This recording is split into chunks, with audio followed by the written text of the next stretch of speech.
അതായത് സ്ത്രീകൾക്ക് വേണ്ടി വാദിച്ചവരായ ഒരു കൂട്ടം വനിതകൾ കേരളത്തിൽ മുൻപ് ഈ 1980s മുൻപ് ഉണ്ടായിരുന്നു എന്ന് പോലും നമുക്ക് ആർക്കും അറിയില്ലായിരുന്നു. പലരുടെ പേര് പോലും ആരും കേട്ടിട്ടില്ലായിരുന്നു. ഇന്ന് നമ്മൾ ഫെമിനിസമായിട്ട് ഒരുപക്ഷെ കണക്കാക്കില്ല. ഇന്ന് ഒരുപക്ഷെ നമ്മൾ തട്ടിക്കളയാൻ ശ്രമിക്കുന്ന പിതൃമേധാവിത്വത്തിൻ്റെ പല പ്രാഗ് രൂപങ്ങളും അവരുടെ എഴുത്തിലുണ്ട്. അവരുടെ എഴുത്തിൽ നല്ലപോലെ ഉണ്ട്. പ്രത്യേകിച്ചും ഒരു വരേണ്യ സ്ത്രീകളാണ്. അപ്പം വരേണ്യ സ്ത്രീകളിൽ പലരും ഇപ്പം നമ്മൾ ഈ റെഡി ടു വെയിറ്റ് എന്ന് പറയുന്ന പ്രസ്ഥാനവുമായിട്ട് ഇറങ്ങിയ സ്ത്രീകളില്ലേ കേരളത്തിൽ, ശബരിമല സമരക്കാലത്ത് വലതുപക്ഷക്കാർ, അവരുടെ വേരും കിടക്കുന്നത് ഇവർ തന്നെയാണ്. പലപ്പോഴും 80s ഫെമിനിസത്തിൻ്റെ ഫൗണ്ടിങ് ഫിഗേഴ്സിൽ പലരും ദലിത് സ്ത്രീകളായിരുന്നു. പക്ഷേ അവരൊന്നും പിന്നീട് നമ്മൾ നല്ല വ്യക്തമായ രീതിയിൽ അവരെ ഒന്നും നമുക്ക് കാണാൻ സാധിച്ചില്ല എന്നുള്ളതാണ് സത്യം. ചട്ടമ്പി സ്വാമികളെ പോലെ സ്ത്രീകൾക്ക് വേദാധികാരം കൊടുക്കണം എന്നൊക്കെ വാദിച്ച ആളാണ് അദ്ദേഹം. പക്ഷേ അദ്ദേഹവും ഈ പറഞ്ഞ പോലെ സ്ത്രീയുടെ ഗാർഹിക നിലയെ യാതൊരു സംശയവുമില്ലാതെ ഉറപ്പിച്ചിരുന്നു.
ആരും അറിയാത്തതെന്നല്ല, നമ്മൾ മുമ്പ് ഫെമിനിസ്റ്റായിട്ട് വായിക്കാത്ത ആൾക്കാർ. ഞാൻ എൻ്റെ ഗവേഷണത്തിൽ ഞാൻ പറഞ്ഞില്ല, ഈ ഫസ്റ്റ് ജനറേഷൻ ഫെമിനിസ്റ്റ് എന്ന് പറഞ്ഞൊരു സംഗതി ഉള്ളതായിട്ട് പോലും നമുക്ക് ആർക്കും അറിയില്ല. അങ്ങനെ അറിയയില്ല. അതായത് സ്ത്രീകൾക്ക് വേണ്ടി വാദിച്ചവരായ ഒരു കൂട്ടം വനിതകൾ കേരളത്തിൽ മുൻപ് ഈ 1980s മുൻപ് ഉണ്ടായിരുന്നു എന്ന് പോലും നമുക്ക് ആർക്കും അറിയില്ലായിരുന്നു. പലരുടെ പേര് പോലും ആരും കേട്ടിട്ടില്ലായിരുന്നു. ഇപ്പോൾ കേട്ടിട്ടുള്ളതൊക്കെ അവരുടെ ഭർത്താക്കന്മാരുമായിട്ട് ചേർത്തിട്ടാണ്. ഇപ്പോൾ സ്വദേശാഭിമാനിയുടെ ഭാര്യ കല്യാണിയമ്മ, ബി കല്യാണിയമ്മ, അത് അദ്ദേഹത്തിൻ്റെ ഭാര്യ, ഇങ്ങനെയാണ് നമ്മൾ കേട്ടിട്ടുള്ളത്. അല്ലെങ്കിൽ വന്നത്ത് പത്മനാഭൻ്റെ ഭാര്യ തോട്ടയ്ക്കാട്ട് മാധവിയമ്മ. അപ്പം Thottakkattu Madhaviyamma in her own right was a member of the Kochi legislative assembly. അവിടെ നല്ലപോലെ പ്രസംഗിക്കുകയൊക്കെ ചെയ്തിട്ടുള്ള ആളാണ്. പക്ഷേ അവരെ ആർക്കും അറിയില്ല. വന്നത്ത് പത്മനാഭൻ്റെ ഭാര്യ എല്ലാവർക്കും അറിയാം. അപ്പോൾ ഞാൻ എൻ്റെ PhD ഗവേഷണത്തിൻ്റെ ഭാഗമായിട്ട് ഞാനിങ്ങനെ കുറേ സ്ത്രീകൾ ഇവരുടെ ഒരു വ്യവഹാരമാണ് ഞാൻ ആദ്യം കാണുന്നത്. അപ്പോൾ അതിൽ എഴുതുന്നവരാരാണെന്നല്ല, ഇതുപോലെ എ കല്യാണിയമ്മ, ബി അപ്പോൾ എൻ്റെ മോള് കളിയാക്കുമായിരുന്നു. അമ്മ ദാ പോയിട്ടുണ്ട്, അമ്മ എവിടെ പോയി, അമ്മ അപ്പം തമ്പുരാൻ ലൈബ്രറി പോയി. എന്തിനാ അമ്മ? A Kalyaniyamma, B Kalyaniyamma, C Kalyaniyamma എന്നുള്ളവരെ അന്വേഷിച്ചാണ് അമ്മ പോയിരിക്കുന്നത്. ആരാന്നൊന്നും നമുക്കറിയില്ല. പക്ഷേ ABC എന്നൊക്കെ പറഞ്ഞ് ഇങ്ങനെ കുറേ കല്യാണിയമ്മമാരുണ്ട്. കല്യാണിയമ്മ, ദാക്ഷായണിയമ്മ, ദേവകിയമ്മ, ഇങ്ങനെ കുറേ അമ്മമാർ. പിന്നെ സൂസൻ, മറ്റേത് പിന്നെ ശോശാമ്മയും ഏലിയാമ്മ, മറ്റേത് മറിച്ചത് അന്ന ചാണ്ടി, ഇങ്ങനെയുള്ള കുറേ പേരുകളുടെ ഒരു കൂട്ടം. അവരുടെ ഒരു വ്യവഹാരമാണ് നമ്മൾ ആദ്യം ശ്രദ്ധിക്കുന്നത്. അപ്പോൾ ഈ വ്യവഹാരത്തിൻ്റെയൊക്കെ ഒരു പ്രത്യേകത എന്ന് വെച്ചാൽ സ്ത്രീകൾ എന്ന് പറഞ്ഞൊരു വിഭാഗം, സാമൂഹ്യ വിഭാഗമുണ്ട്. അവർക്ക് പ്രത്യേക അവകാശങ്ങൾ ഭരണകൂടത്തിൽ നിന്ന് കിട്ടേണ്ടതാണ്. ഈ അടിസ്ഥാന ധാരണകളെ ഉറപ്പിച്ച് വലിയൊരു പൊതുവാദമുഖം തുറക്കുന്ന സ്ത്രീകളുടെ ഒരു വലിയ കൂട്ടമാണ് ഇവർ. അപ്പോൾ അവർ എന്താണ്, അപ്പം ഞാൻ ഇതിങ്ങനെ തിരക്കി. അപ്പോൾ അവർ വളരെ സോഫിസ്റ്റിക്കേറ്റഡ് ആയിട്ടുള്ള വാദങ്ങളാണ്. അതായത് 1930s ആകുമ്പോൾ അവർ പറയുന്നുണ്ട്, ഈ കുടുംബത്തിൻ്റെ ഉള്ളിൽ മോഡേൺ സ്ത്രീകൾ, ആധുനിക സ്ത്രീകൾ കുടുംബാംഗങ്ങളുടെ നന്മയെ പുരസ്കരിച്ച് ചെയ്യുന്ന തരം അധ്വാനം, അതേ അധ്വാനമാണ് ആധുനിക സമൂഹത്തിലെ പൊതുസമൂഹങ്ങളിലും പൊതുസ്ഥലങ്ങളിലും ആവശ്യം. ഉദാഹരണത്തിന് സ്കൂളുകളിൽ കുട്ടികളെ അടിച്ചും ചവിട്ടിയും തല്ലിയും ഒന്നുമല്ല പഠിപ്പിക്കേണ്ടത്. വീട്ടിൽ തള്ളമാർ, അതായത് മോഡേൺ മദേഴ്സ് എങ്ങനെയാണോ അവരുടെ കുട്ടികളെ വാക്ക് കൊണ്ടും വികാരങ്ങൾ കൊണ്ടും സ്നേഹം കൊണ്ടും ഒക്കെ എങ്ങനെയാണോ അവരെ മെരുക്കിയെടുക്കുന്നത്, അതുപോലെ വേണം ഈ പൊതു സ്ഥാപനങ്ങളിലും അങ്ങോട്ടും ഇങ്ങോട്ടും മനുഷ്യനെ മെരുക്കിയെടുക്കാൻ. അപ്പോൾ അതുകൊണ്ട് ആ മെരുക്കൽ കൂടുതൽ അതിൽ വൈദഗ്ധ്യം സ്ത്രീകൾക്കായതുകൊണ്ട് അവരെ വേണം സ്കൂളുകളിലും ആശുപത്രികളിലും ഈ റിഫോം ഇൻസ്റ്റിറ്റ്യൂഷൻസിലും എല്ലാം ജോലിക്കാരായിട്ട് നിയമിക്കാൻ. അപ്പോൾ ഇങ്ങനെ അവരുടെ ഈ സ്ത്രീകളുടെ പ്രത്യേക കഴിവുകൾ എന്താണെന്നുള്ളതിനെക്കുറിച്ച് സ്വയം നമുക്കത് യോജിക്കാം, അത് വേറെ കാര്യം. ഇന്നിപ്പോൾ ഇത്രയും വർഷം കഴിയുമ്പോൾ നമ്മൾ ഒരുപക്ഷെ വിയോജിക്കുകയാണ് ചെയ്യുന്നത്. അതിനെ നമ്മൾ എക്സ്പാൻഡ് ചെയ്യുക, ആ പവറിനെ എന്നാണ് ഇവർ പറയുന്നത്. അപ്പോൾ ഇത് വളരെ സോഫിസ്റ്റിക്കേറ്റഡ് ആയിട്ടുള്ള ഇൻ്റർവെൻഷൻസാണ്. അപ്പോൾ ഇയാളെ നമ്മൾ കാണുന്നത് ആദ്യമായിട്ടാണ്. അപ്പോഴാണ് പിന്നെ ഞാനൊരു പുസ്തകം, അതുകൊണ്ട് എൻ്റെ തീസിസ് പബ്ലിഷ് ചെയ്യുന്നതിന് മുമ്പ് ഇവരെ പബ്ലിഷ് ചെയ്യണമെന്ന് ഞാൻ തീരുമാനിച്ചു. കാരണം ഇത് ഭയങ്കര രസമുള്ള ഡിസ്കോഴ്സാണ്. കാരണം അതിൽ ശരിക്കും ഹ്യൂമറുണ്ട്. എന്നുവെച്ചാൽ ഈ മോഡേണിറ്റി നമുക്ക് തരുന്ന എല്ലാ ആയുധങ്ങളും ഒന്നാന്തരം യുക്തിചിന്തയുണ്ട്, ഒന്നാന്തരം. അപ്പോൾ ഈ ആണുങ്ങൾ എഴുതുന്നതിലേക്ക് യുക്തിരാഹിത്യം മുഴുവൻ കണ്ടുപിടിച്ച് കളിയാക്കി, അതായത് ശരിക്കും ഹ്യൂമർ ഉപയോഗിക്കുക. പിന്നെ ശരിക്കും എംപിരിക്കൽ ഇൻഫർമേഷൻ, അതായത് നിങ്ങളിങ്ങനെ പറയുന്നുണ്ടല്ലോ പക്ഷേ ബ്രിട്ടനിലെ പെണ്ണുങ്ങൾ അങ്ങനെ ചെയ്തു എന്നൊക്കെ പറഞ്ഞ് ഈ ഇൻഫർമേഷനൊക്കെ കൊണ്ടുവന്ന് വാദിക്കുക. പിന്നെ ഈ പറഞ്ഞ പോലെ റെറ്ററിക്ക്, ശരിക്കും ഈ ഒരാളെ പെർസ്വേഡ് ചെയ്യാനുള്ള തരത്തിലുള്ള എല്ലാ തന്ത്രങ്ങളും ഉപയോഗിക്കുക. ഇതുപോലെ എഴുതുന്ന സ്ത്രീകളുടെ ഒരു തലമുറ. അപ്പോൾ അത് ഞാൻ ആദ്യം ഇവിടെ DC ബുക്സിലാണ് ആദ്യം കൊടുത്തത്. അവരിവിടെ ഏതോ മലയാളം പ്രൊഫസർക്ക് അയച്ചു കൊടുത്തിട്ട് അയാൾ പറഞ്ഞു ഇതൊന്നും ശരിക്കും സ്ത്രീകളൊന്നും ആയിരിക്കത്തില്ല, ഇതൊക്കെ മിക്കവാറും വല്ല ആണുങ്ങളും പെണ്ണുങ്ങളുടെ പേരിൽ എഴുതുന്നതായിരിക്കും എന്നൊക്കെ പറഞ്ഞ് ആശാൻ ആ വോള്യൂം റിജക്റ്റ് ചെയ്തു. അപ്പം ഞാൻ വിചാരിച്ചു ശരി എന്നാൽ നമുക്ക് നോക്കണമല്ലോ എന്ന് വിചാരിച്ചിട്ട് ഇംഗ്ലീഷിലാണെങ്കിൽ അത് ചാടി വീണ് പബ്ലിഷ് ചെയ്യാൻ ആളുണ്ടായിരുന്നു. അപ്പോൾ ഞാനിത് ട്രാൻസ്ലേറ്റ് ചെയ്തപ്പോൾ ഞാനിത് അനോട്ടേറ്റ് ചെയ്തു, നന്നായിട്ട് അനോട്ടേറ്റ് ചെയ്തു. കാരണം ഇവർ ഇതിൻ്റെ അകത്ത് കൊടുക്കുന്ന സൂചനകളെക്കുറിച്ചൊക്കെ ഡീറ്റെയിൽ ആയിട്ടുള്ള ഫുട് നോട്ട്സൊക്കെ കൊടുത്തു. ചില നിയമങ്ങളെയൊക്കെ എതിർത്തുകൊണ്ട് എഴുതുന്നവരുണ്ട്, അപ്പോൾ ആ നിയമത്തെക്കുറിച്ച് ചില സാഹചര്യങ്ങളെ സൂചിപ്പിച്ചുകൊണ്ട് എഴുതുന്നവരുണ്ട്. അപ്പോൾ അന്വേഷിച്ച് പോയപ്പോഴാണ് അതിൻ്റെ തമാശ കല്യാണി അമ്മ ഓർ ബി എന്നുള്ളത് വളരെ വിസ്തരിച്ച് ശരിക്കും. ഇപ്പോൾ VK ചിന്നമ്മാളും അമ്മ മദിരാശി, എന്തൊരു എഴുത്താണെന്നറിയോ? അതാരാന്നറിയോ? VK കൃഷ്ണമേനോൻ്റെ പെങ്ങളാണ്, മൂത്ത പെങ്ങൾ. VK കൃഷ്ണമേനോന് ലോകത്ത് പേടിയുള്ള ഏക വ്യക്തി എന്നാണ് എല്ലാവരും പറഞ്ഞിരുന്നത് ഈ ചിന്നമ്മാളും അമ്മ. 7 or 8 ഭാഷകൾ അറിയുന്ന ഒരു പ്രോഡിജി ആയിരുന്നവർ. അവർ ഈ ബാലേന്ദ്രൻ ചുള്ളിക്കാട് നല്ല റെക്കോർഡ്, ബാലേന്ദ്രൻ ചുള്ളിക്കാടിൻ്റെ ഒരു റെക്കോർഡുണ്ടല്ലോ, അദ്ദേഹം എഴുതിയ കവിത തന്നെ അദ്ദേഹം BA-ക്കോ MA-ക്കോ എന്തോ പഠിച്ചു, MA-ക്ക് പഠിച്ചു. ഈ 14-ാമത്തെ വയസ്സിൽ സംസ്കൃതത്തിൽ എഴുതിയ കമൻട്രി, പിന്നെ 16-ാമത്തെ വയസ്സിൽ പരീക്ഷയ്ക്ക് പഠിച്ചു എഴുതിയ ഈ CK ചിന്നമ്മാളും അമ്മയ്ക്കാണ് അതിൻ്റെ റെക്കോർഡ്. അവരൊരു പ്രോഡിജി ആയിരുന്നു ഭയങ്കര. പിന്നെ അവർ കുറച്ച് കഴിഞ്ഞപ്പോൾ അവർ വീട്ടിൽ നിന്ന് തന്നെ പോയി. അവർ കോഴിക്കോടാണല്ലോ വീട്, അവിടെ നിന്ന് പോയി മദ്രാസിയിൽ സ്വന്തമായൊരു വീട് വാടകയ്ക്കെടുത്ത് അവിടെ താമസിച്ച് ഈ ഇന്ത്യൻ യൂണിവേഴ്സിറ്റിയിലെ ഫ്രഞ്ചിൻ്റെ ക്വസ്റ്റ്യൻ പേപ്പേഴ്സ്, ഫ്രഞ്ചിൻ്റെയും ലാറ്റിൻ്റെയും ക്വസ്റ്റ്യൻ പേപ്പേഴ്സൊക്കെ സെറ്റ് ചെയ്ത് അങ്ങനെയൊക്കെ കഴിഞ്ഞ ഒരാളാണ് ഈ VK ചിന്നമ്മാളും അമ്മ. ആർക്കെങ്കിലും അറിയാം അവരെ പറ്റി? പിന്നെ ഏറ്റവും ഉഗ്രൻ, എന്തൊരു പോളമിക്സ് എന്ന് പറയുന്നതിന് ഇത്ര പെർഫെക്റ്റ് ആയിട്ടുള്ള മാതൃകകൾ പ്രൊഡ്യൂസ് ചെയ്ത ഒരു മിസ്സിസ് K കണ്ണൻ മേനോൻ ഉണ്ട്. എടത്തട്ട രുക്മിണിയമ്മ എന്ന് പറയുന്ന സ്ത്രീയാണത്.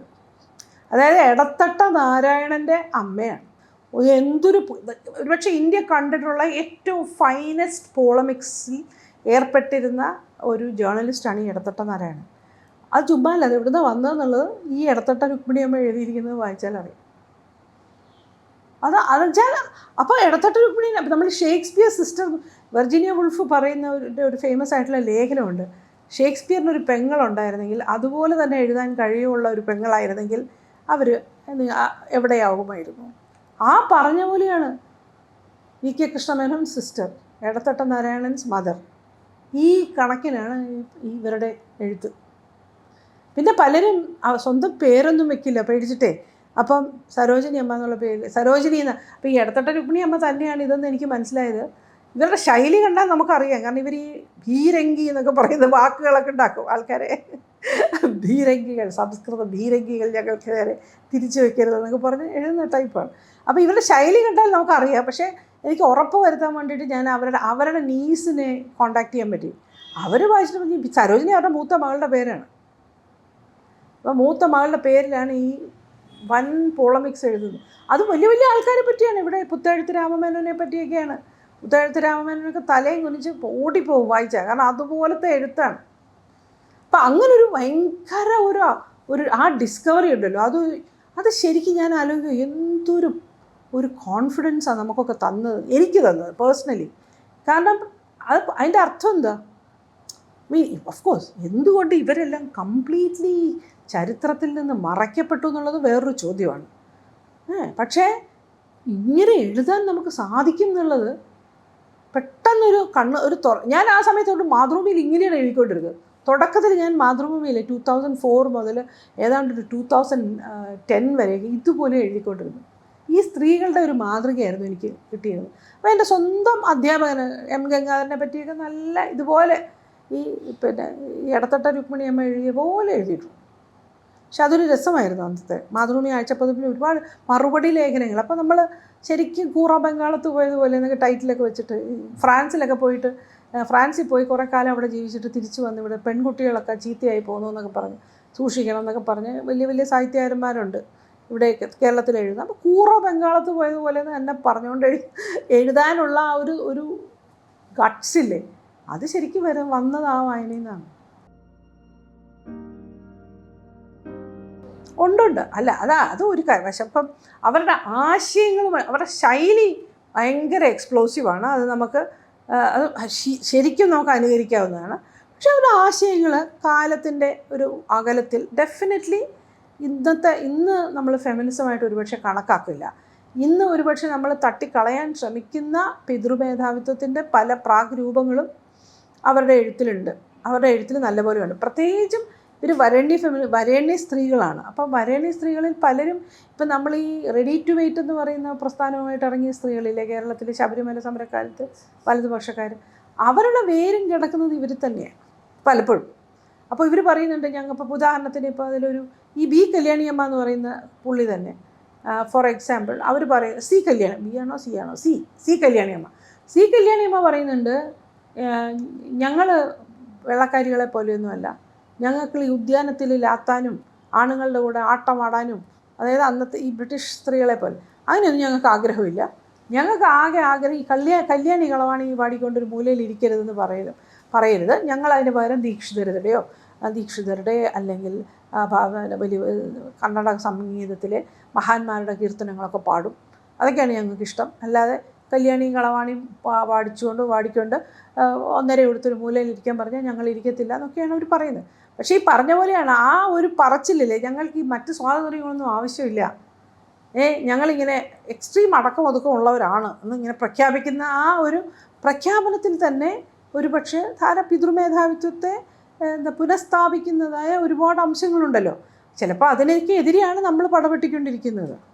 പക്ഷെ ഒരു കാര്യമുള്ളത് എന്താണെന്ന് വെച്ചാൽ നമ്മുടെ ഈ തലമുറയിലെ ചില്ലുകൾ വെച്ച് മുൻ തലമുറയിലെ കൂട്ടരുടെ ശരികളെയും തെറ്റുകളെയും അളക്കരുത്.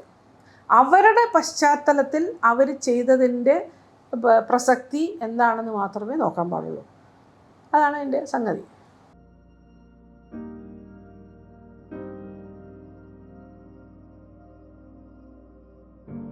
അതെനിക്ക് തോന്നുന്നു തുടക്കത്തിലേ അത് ഉണ്ട്, അതിൻ്റെ ടെൻഷൻ അന്നേ ഉണ്ട്. കാരണം കേരളത്തിലെ ഈ നമ്മൾ 80s ഫെമിനിസത്തിൻ്റെ ഫൗണ്ടിങ് ഫിഗേഴ്സിൽ പലരും ദലിത് സ്ത്രീകളായിരുന്നു. പക്ഷേ അവരൊന്നും പിന്നീട് നമ്മൾ നല്ല വ്യക്തമായ രീതിയിൽ അവരെ ഒന്നും നമുക്ക് കാണാൻ സാധിച്ചില്ല എന്നുള്ളതാണ് സത്യം. ഇപ്പം നിങ്ങൾ നമ്മുടെ കേരളത്തിലെ പല ഫെമിനിസ്റ്റുകൾ ഇത് എടുത്തു പറഞ്ഞിട്ടുണ്ട്. ഇപ്പം ദലിത് ഫെമിനിസ്റ്റുകൾ, നമ്മുടെ ഡോക്ടർ രേഖ രാജനെയൊക്കെ പോലെയുള്ള ദലിത് ഫെമിനിസ്റ്റുകൾ എപ്പോഴും എടുത്തു പറയുന്ന ഒരു കാര്യമാണ്. അതായത് ഇവിടുത്തെ ഫൗണ്ടിങ് മദേഴ്സ് എന്ന് പറയുന്ന കൂട്ടത്തിൽ തന്നെ ഫെമിനിസ്റ്റുകളുടെ എണ്ണം വളരെ വലുതായിരുന്നു. പക്ഷേ ഈ ദലിത് ഫെമിനിസ്റ്റുകൾ ധാരാളം ഉണ്ടായിരുന്നു. പക്ഷേ അവരെയൊന്നും നമ്മൾ എന്തുകൊണ്ടാണ് ശ്രദ്ധിക്കാതെ പോയതെന്നുള്ള ഒരു വിഷയമുണ്ടല്ലോ. So that's there. അപ്പോൾ അതാണ് എൻ്റെ കാര്യം. അപ്പോൾ അതന്നേ ഉണ്ട്. പക്ഷേ എനിക്ക് തോന്നുന്നു കേരളത്തിലിത് രൂക്ഷമായി തുടങ്ങുന്നത് ആദ്യം സെക്ഷുവാലിറ്റിയുടെ വിഷയത്തിലാണ്. അത് 2000 കഴിഞ്ഞ ഈ 2000-ങ്ങളിൽ ആദ്യത്തെ 10 വർഷങ്ങളിലാണ് ഈ ലെസ്ബിയൻ സ്ത്രീകളുടെ വിഷയങ്ങൾ ടേക്കപ്പ് ചെയ്യാൻ പറ്റുമോ, അല്ലെങ്കിൽ ലൈംഗിക തൊഴിലാളികളുടെ വിഷയങ്ങൾ ഇതൊന്നും ഒരു ചർച്ചയായില്ല. പിന്നെ ഇതിനിടയ്ക്ക് തന്നെ ഇന്ത്യൻ സാഹചര്യങ്ങളിൽ ദലിത് ഫെമിനിസം ശക്തമാകുന്ന ഒരു അവസരത്തിൽ ഇവിടെയും ദലിത് ഫെമിനിസ്റ്റുകൾ പലരും പല വിഷയങ്ങളും ഒക്കെ ഉയർത്തിയിട്ടുണ്ട്. പക്ഷേ അങ്ങനൊരു ഒരു പവർഫുൾ ഇൻ്റർസെക്ഷണൽ ഫെമിനിസം ഇനിയും വന്നിട്ടില്ലെന്ന് തന്നെയാണ് എനിക്ക് തോന്നുന്നത്. അല്ലെ, ഒരു വലിയ പ്രശ്നം വെച്ചാൽ ഈ ഇൻ്റർസെക്ഷണൽ ഫെമിനിസത്തിന് ഭരണകൂടം ഈ ഒരു ഇൻ്റർസെക്ഷനിൽ പല ഇൻ്റർസെക്ഷൻസിൽ ഒരു ഇൻ്റർസെക്ഷൻ ഭരണകൂടം തന്നെയാണ്. പക്ഷെ അതിനെ ഒരിക്കലും അങ്ങനെ കാര്യമായിട്ട് അഡ്രസ്സ് ചെയ്ത് കണ്ടിട്ടില്ല. തീർച്ചയായിട്ടും കാരണം ആധുനിക ആൺപെൺ വ്യവസ്ഥ, അതായത് പരമ്പരാഗത ജാതി വ്യവസ്ഥയ്ക്ക് പകരം കേരളത്തിൽ രൂപമെടുത്ത ആ ഒരു എന്താ പറയുക ആൺപെൺ ജെൻഡർ ഓർഡറുണ്ട്. അത് തീർച്ചയായിട്ടും സ്ത്രീകൾക്ക് അനുകൂലമായിരുന്നില്ലല്ലോ. അപ്പം അത് ബദലായിട്ട് വെക്കുന്ന പിന്നെ സാമൂഹ്യ പരിഷ്കരണ പ്രസ്ഥാനങ്ങളായിരുന്നല്ലോ ഇവിടെ ഉണ്ടായിരുന്നത്. അപ്പോൾ സ്ത്രീകൾക്ക് പൊതുവേ പ്രത്യേകിച്ചും ഈ പറഞ്ഞ പോലെ ഈ എന്താ പറയുക വരേണ്യരല്ലാത്ത സ്ത്രീകളെ അദൃശ്യരായിട്ട് നിർത്തുകയും വരേണ്യരായ സ്ത്രീകളെ ഒരു പുതിയ തരം ഗാർഹികതയ്ക്കകത്ത് കൺഫൈൻ ചെയ്യുന്ന തരത്തിലുള്ള പ്രൊപ്പോസലുകളാണ് പൊതുവെ എല്ലാത്തരം സാമൂഹ്യ പരിഷ്കരണ പ്രസ്ഥാനങ്ങളും മുന്നോട്ട് വെച്ചത്. അപ്പോൾ അതിന് ശ്രീനാരായണ പ്രസ്ഥാനവും അതിന് അന്യമല്ല. ഇപ്പോൾ ചട്ടമ്പി സ്വാമികളെ പോലെ സ്ത്രീകൾക്ക് വേദാധികാരം കൊടുക്കണം എന്നൊക്കെ വാദിച്ച ആളാണ് അദ്ദേഹം. പക്ഷേ അദ്ദേഹവും ഈ പറഞ്ഞ പോലെ സ്ത്രീയുടെ ഗാർഹിക നിലയെ യാതൊരു സംശയവുമില്ലാതെ ഉറപ്പിച്ചിരുന്നു. അതുപോലെ തന്നെയാണ് ശ്രീനാരായണ ഗുരുവും. പക്ഷേ വ്യത്യാസം എന്ന് വെച്ചാൽ ശ്രീനാരായണ ഗുരുവിൻ്റെ കുറെ കൂടെ അബ്സ്ട്രാക്റ്റ് ആയിട്ടുള്ള ചിന്തയിൽ പലപ്പോഴും ഈ ജെൻഡർ എന്ന് പറയുന്ന കാറ്റഗറി അസ്ഥിരമാണെന്ന് വേണമെങ്കിൽ നമുക്ക് വായിച്ചെടുക്കാവുന്ന സൂചനകളുണ്ട്. അപ്പം ഒരു കാറ്റഗറി ജ്ഞാനത്തിൻ്റെ തലത്തിൽ അസ്ഥിരമായാൽ, അറിവിൻ്റെ തലത്തിൽ അസ്ഥിരമായാൽ അതിനെ മാറ്റി എഴുതണം എന്ന സമ്മതം ഗുരുവിൻ്റെ കൃതികളിലുണ്ട്. അപ്പോൾ അതൊക്കെ പക്ഷേ അബ്സ്ട്രാക്റ്റായ തലത്തിലാണ്. ഊർജ്ജതലത്തിൽ പ്രത്യേകിച്ചും ശ്രീനാരായണ പ്രസ്ഥാനത്തിൻ്റെ തലത്തിൽ തീർച്ചയായിട്ടും സ്ത്രീകളുടെ ഗാർഹികതയെ ഉറപ്പിക്കുന്നു എന്ന് മാത്രമല്ല, അതിനേക്കാളും ഉപരിയായിട്ട് ഈ ജാതികൾ തമ്മിലുള്ള കലർപ്പ് തടയുന്ന തരത്തിലുള്ള എൻഡോഗാമസായ വിവാഹം, അതായത് സജാതീയ വിവാഹം നേരിട്ടോ അല്ലാതെയോ ഉറപ്പിക്കുന്ന തരം സാമൂഹ്യ പരിഷ്കരണമാണ് കേരളത്തിൽ നടന്നത്. അതാണ് ഒരുപക്ഷെ സ്ത്രീയുടെ ഗാർഹികതയേക്കാൾ വലിയ പിതൃമേധാവിത്വ നെടുന്തൂണായിട്ട് നിൽക്കുന്നത്.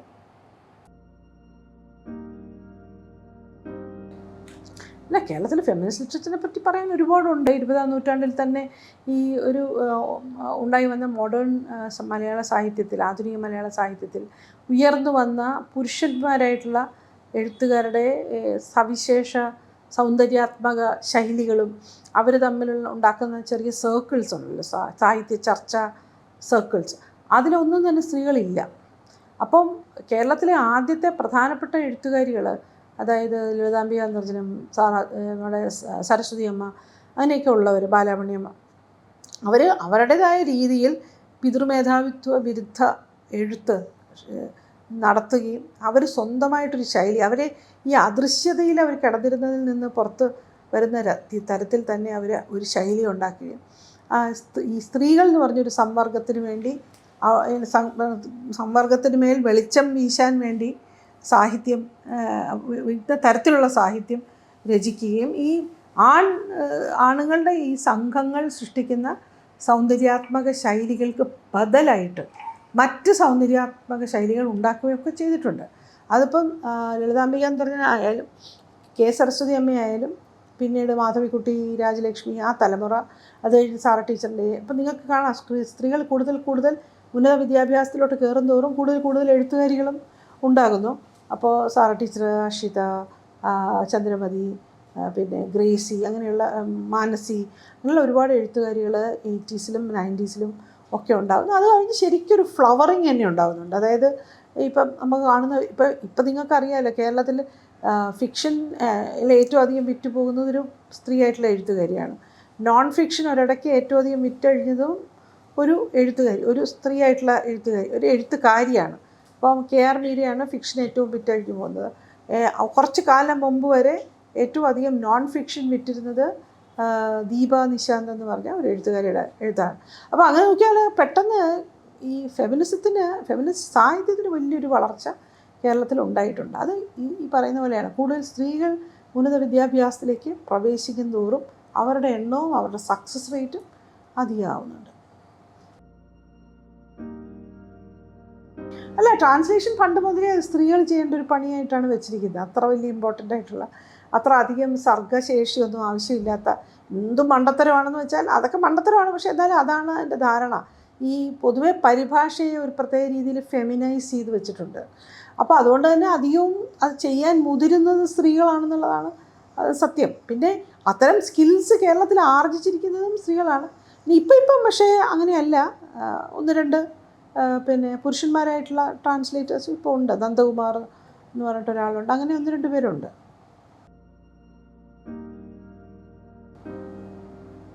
ഒരിക്കലും ഉണ്ടാവില്ല. ഉണ്ടായാൽ തന്നെ അത് വല്ല ബൊമ്മയും ആയിരിക്കും.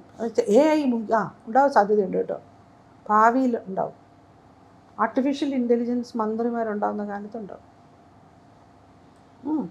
എഴുതി വെച്ചോ അത്. അല്ല, ഞാൻ പറയും, ആർട്ടിഫിഷ്യൽ ഇൻ്റലിജൻസിൻ്റെ കാലത്ത് ഉണ്ടാവുമായിരിക്കും. അതേ പറ്റും. ഇനി ഒരിക്കലും ഒരു ഗൗരിയമ്മ ഉണ്ടാവില്ല കേരളത്തിൽ നിന്നുള്ളത്. അത് സ്ത്രീകളോടുള്ള ആറ്റിറ്റ്യൂഡ് കൊണ്ട് മാത്രമല്ല, ജാതിയോടുള്ള ആറ്റിറ്റ്യൂഡും സ്വന്തം അഭിപ്രായമുള്ള സ്ത്രീകളോടുള്ള പിന്നെ വെറുപ്പും ഒക്കെ വെച്ച് നോക്കുമ്പോൾ ഒരിക്കലും ഇനിയൊരു ഗൗരിയമ്മ ഇനി ഉണ്ടാകുമെന്ന് തോന്നുന്നില്ല. മുഖ്യമന്ത്രി വേണമെങ്കിൽ ഉണ്ടാക്കാമല്ല. അതിപ്പോൾ പുറകെ നിന്ന് ചരട് വലിച്ചാൽ അനങ്ങുന്ന ഒരു ബൊമ്മയാണെങ്കിൽ, ബൊമ്മയെ മതി നിങ്ങൾക്ക് മുഖ്യമന്ത്രിയായിട്ടെങ്കിൽ സുഖമായിട്ട് ഉണ്ടാവും. ഇഷ്ടംപോലെ ക്യൂ ആയിരിക്കും.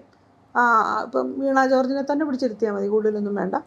അല്ല, അതും പോരാന്നുണ്ടെങ്കിൽ പിന്നെ നമ്മൾ വീണ ജോർജിൻ്റെയും ആർ ബിന്ദുവിൻ്റെയും പിന്നെ എന്താണ് ശൈലജ ടീച്ചറുടെ എല്ലാവരുടെയും സ്വഭാവ വിശേഷങ്ങളും അവരുടെ ഭാഷണങ്ങളും എല്ലാം ഉപയോഗിച്ച് ട്രെയിൻ ചെയ്ത ഒരു IA ബൊമ്മ ഉണ്ടാക്കുക. അതാണ് ഇപ്പോൾ ഞാൻ കണ്ടിടത്തോളം ഒരു സൊല്യൂഷനുള്ളത്. എന്നിട്ട് അവരെ മുഖ്യമന്ത്രിയായിട്ട് അങ്ങ് ഡിക്ലെയർ ചെയ്തേക്കുക.